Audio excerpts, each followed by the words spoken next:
നമസ്കാരം, ഇൻസൈഡിലേക്ക് സ്വാഗതം. PM ശ്രീ ചർച്ചകളാണ് ഇപ്പോൾ 2 ദിവസമായിട്ട് നടക്കുന്നത്. PM ശ്രീ വന്നപ്പോൾ നൈസായി ശബരിമലയെ മുക്കിയിരിക്കുകയാണ്.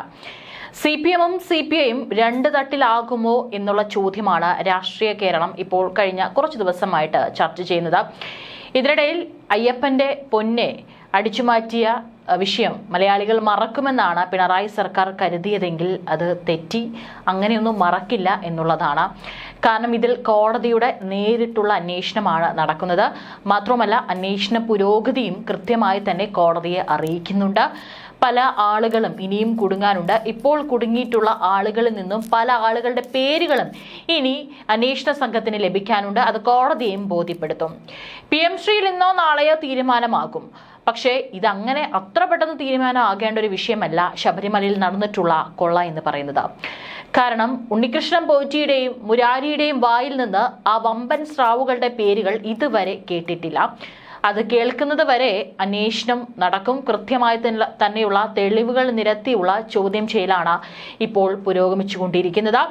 ഇപ്പോൾ കേസിന്റെ അവസ്ഥ, ശബരിമല സ്വർണ്ണക്കൊള്ളയിൽ 2ാം പ്രതി മുരാരി ബാബുവിനെ കസ്റ്റഡിയിൽ വിട്ട് റാന്നി കോടതി.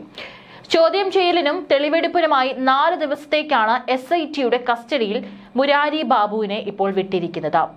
മുരാരിയെ തിരുവനന്തപുരത്തേക്ക് എത്തിച്ച് 1ാം പ്രതിയായിട്ടുള്ള ഉണ്ണികൃഷ്ണൻ പോറ്റിയോടൊപ്പം ഇരുത്തി ചോദ്യം ചെയ്യാനാണ് അന്വേഷണ സംഘത്തിന്റെ അടുത്തൊരു നീക്കമെന്ന് പറയുന്നത്. സന്നിധാനത്ത് എത്തിച്ചും തെളിവെടുപ്പ് നടത്താനും സാധ്യതയുണ്ടെന്നാണ് വിവരം. കഴിഞ്ഞ 2 ദിവസങ്ങൾക്ക് മുമ്പാണ് ചെന്നൈയിലും ബാംഗ്ലൂരിലെല്ലാം എത്തി ഉണ്ണികൃഷ്ണൻ പോറ്റിയുമായി SIT സംഘം തെളിവെടുപ്പ് നടത്തിയിട്ടുണ്ടായിരുന്നു. അവിടെ നിന്ന് കൃത്യമായിട്ടുള്ള പല തെളിവുകളും, കേസിലേറെ നിർണായകമാകുന്ന തെളിവുകൾ SIT ശേഖരിച്ചിട്ടുണ്ട്. അതെല്ലാം തന്നെ ഇവിടെ എത്തിച്ചു. ഇനിയുള്ളത് ഉണ്ണികൃഷ്ണൻ പോറ്റിയെയും മുരാരി ബാബുവിനെയും ഒരുമിച്ചിരുത്തി ചോദ്യം ചെയ്താൽ തട്ടിപ്പിനെ കുറിച്ച് കൂടുതൽ വിവരങ്ങൾ ലഭ്യമാകുമെന്നാണ് SITയുടെ പ്രതീക്ഷ.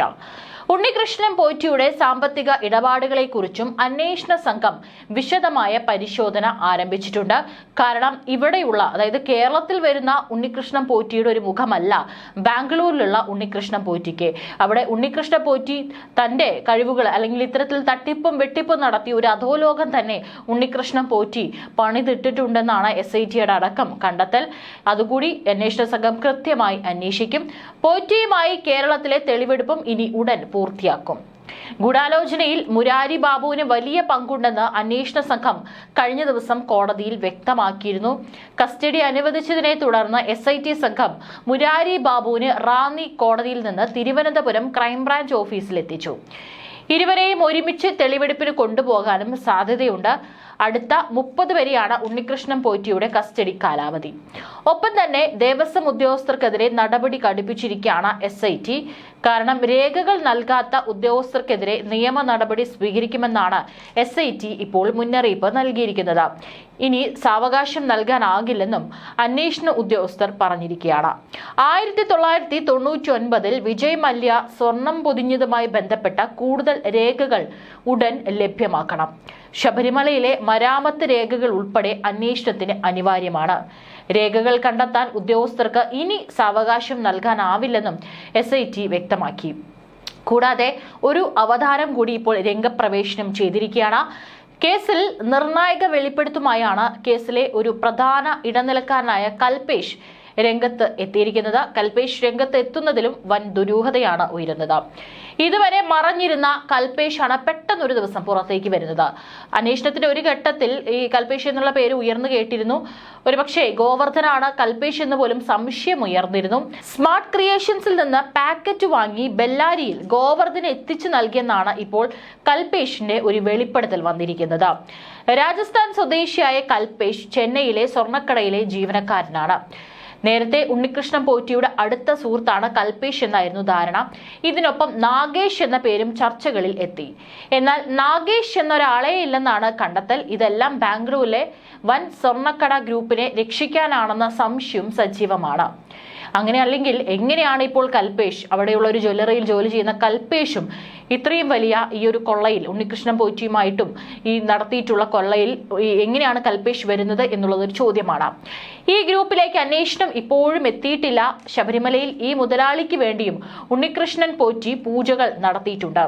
എന്നാൽ ഉണ്ണികൃഷ്ണൻ പോറ്റിയുടെ മറ്റ് സ്പോൺസർമാരെ കണ്ടെത്താൻ ശ്രമിക്കുന്നവർക്ക് ബാംഗ്ലൂരിലെ ആലപ്പുഴയിൽ വേരുകളുള്ള ശതകോടീശ്വരനായ സ്വർണ്ണക്കടയിലേക്ക് അന്വേഷണം എത്തിക്കാൻ കഴിയുന്നില്ല എന്നുള്ള ഒരു വിമർശനം കൂടി ഉയരുന്നുണ്ട്. ഇതിനിടെയാണ് കൽപേഷും അവതരിപ്പിക്കുന്നത്. ഉടമയുടെ നിർദ്ദേശമനുസരിച്ച് താൻ പല സ്ഥലങ്ങളിൽ നിന്നും സ്വർണവും മറ്റു ഉരുപ്പടികളും എടുത്ത് മറ്റ് സ്ഥലങ്ങളിൽ എത്തിക്കാറുണ്ടെന്നാണ് കൽപേഷ് വെളിപ്പെടുത്തിയിരിക്കുന്നത്. അതേസമയം സ്വർണ്ണക്കൊള്ളയിലെ മുഖ്യപ്രതിയായ ഉണ്ണികൃഷ്ണൻ പോറ്റിയെ അറിയില്ലെന്നും കേസുമായി ബന്ധപ്പെട്ട അന്വേഷണ സംഘം ഇതുവരെ താനുമായി ബന്ധപ്പെട്ടിട്ടില്ലെന്നാണ് കൽപേഷ് പറയുന്നത്. ഇത് എത്രത്തോളം വിശ്വസനീയമാണ് എന്നറിയില്ല. എന്നിരുന്നാൽ കൽപേഷിന്റെ മൊഴിയും ഇതിൽ നിർണായകമാണ്. ചാനലുകളിൽ നേരിട്ടെത്തിയാണ് കൽപേഷിന്റെ വെളിപ്പെടുത്തലുകൾ. പോലീസ് ഇയാളുടെ മൊഴി എടുത്തോ എന്ന് ഇനിയും വ്യക്തതയില്ല. ഇതിനിടെയാണ് നാഗേഷ് എന്ന പേര് അബദ്ധത്തിൽ വന്നതാണെന്ന ചർച്ച സജീവമാകുന്നത്. ചെന്നൈ സ്മാർട്ട് ക്രിയേഷൻസിൽ നിന്ന് സ്വർണം ബെല്ലാരിയിലെ ജ്വല്ലറി ഉടമയ്ക്ക് എത്തിച്ചു നൽകിയെന്ന് കൽപേഷ് ജെയിൻ സമ്മതിച്ചു. തന്റെ സ്ഥാപനവും ബെല്ലാരിയിലെ റോധാം ജ്വല്ലറി ഉടമയുമായുള്ള ബിസിനസ് ബന്ധത്തിന്റെ പേരിലാണ് സ്വർണം എത്തിച്ചു നൽകിയതെന്നും കൽപേഷ് അവകാശപ്പെട്ടു. ദേവസ്വം വിജിലൻസ് ഹൈക്കോടതിയിൽ സമർപ്പിച്ച റിപ്പോർട്ടിലാണ് കൽപേഷ് എന്ന പേര് ആദ്യമായി ഉയർന്നത്. വേർതിരിച്ചെടുത്ത സ്വർണത്തിൽ ബാക്കിയുണ്ടായിരുന്ന 476 ഗ്രാം കൽപേഷ് ബെല്ലാരിയിൽ നിന്ന് എത്തിച്ച് നൽകിയെന്നായിരുന്നു പരാമർശം. ജോലി ചെയ്യുന്ന ചെന്നൈ സൗക്കാർപെട്ടിലുള്ള കാളികുണ്ടു ജ്വല്ലറിക്ക് ബെല്ലാരിയിലെ റോധം ജ്വല്ലറിയുമായി ഇടപാടുകളുണ്ട്. ഉടമയുടെ നിർദ്ദേശപ്രകാരമാണ് സ്വർണം കൊണ്ടുപോയെന്നാണ് ഇയാളുടെ അവകാശവാദം.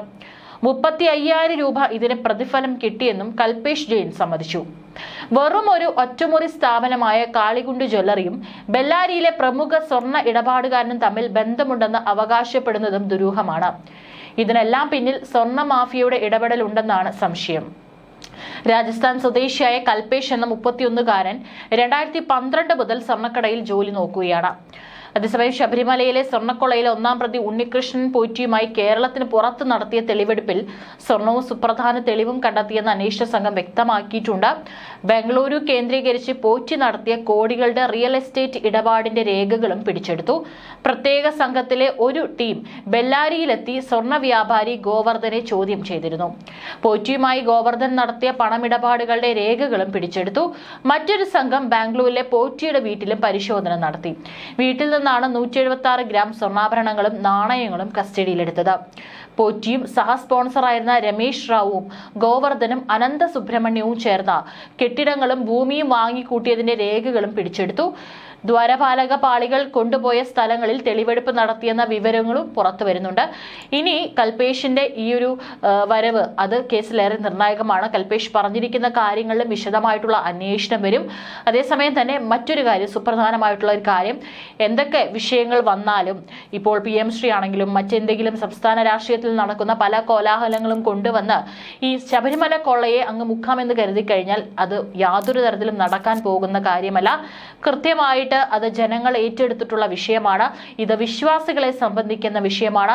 ഇത്രയും കാലം തങ്ങൾ ആരാധിച്ചിരുന്ന അയ്യപ്പന്റെ സന്നിധിയിൽ ഇത്രയും വലിയ ഒരു കൊള്ളയാണ് നടന്നതെന്ന് അക്ഷരാർത്ഥത്തിൽ കേട്ട എല്ലാ മലയാളികളും ഞെട്ടിയിട്ടുണ്ട്. തീർച്ചയായിട്ടും ഇതിന്റെ സത്യങ്ങൾ വരും ദിവസങ്ങളിൽ പുറത്തു വരട്ടെ എന്ന് നമുക്കും പ്രതീക്ഷിക്കാം.